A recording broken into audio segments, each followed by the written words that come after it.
Hi, my name is Ben and welcome to Ben's Cocktail Corner. Today I'll be showing you the essentials to start making cocktails at home.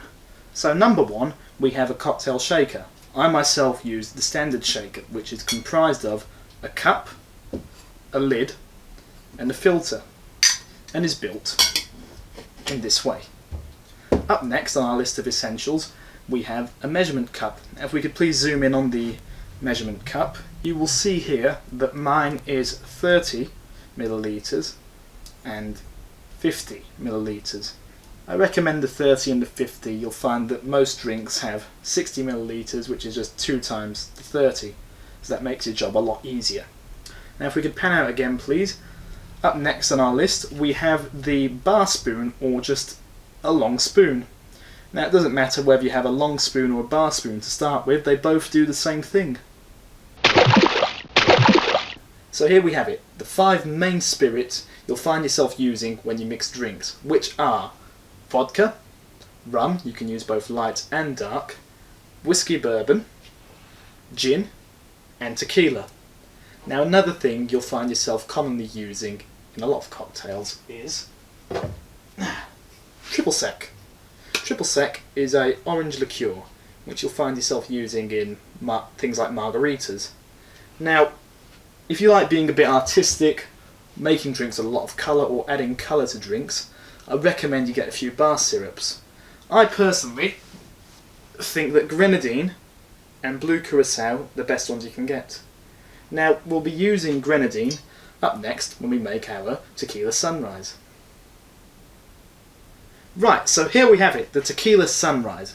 But before we start making the drink, let's take a moment to talk about its history.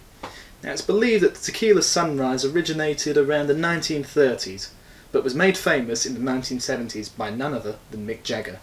When he ordered it, he liked the drink so much that he ordered one for the rest of his crew. So, with that out of the way, let's crack on.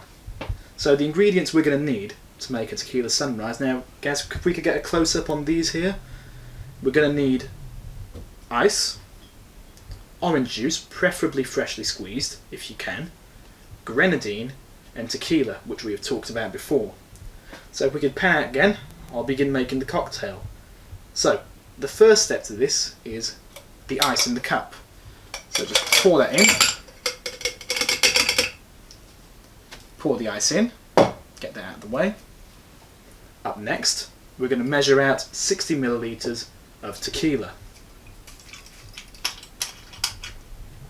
Now I'm committing a bit of a, well, let's call it a bartending sin here, because I'm working from the most expensive ingredient down to the cheapest, when in reality you should be doing it the other way round. But I just find it easier to do it like this. The way a tequila sunrise is built, it makes sense to me. So we've put 30 in. So here goes our next 30 to make 60. Up next, we're going to top that up with a bit of orange juice. When topping it up, you want to be sure to leave a little gap at the top. And I'll explain why in a bit. But before I do, we have to mix everything together. And the way we mix it is we just get the spoon and try to go around the edges of the glass, like so, making as little noise as possible. This was explained to me by my bar teacher, who said when you're mixing a drink, you're not trying to wake up a customer by making a series of loud noises. No, you've got to be as quiet and as professional as you can. So after 15-20 seconds maybe of mixing at least, put your spoon aside and do the final step, which is adding the grenadine. This is why I said you should leave a little bit at the top to put your grenadine in. Now you could put your grenadine in at the start and mix it in later, but I think it's a lot more cinematic doing it this way.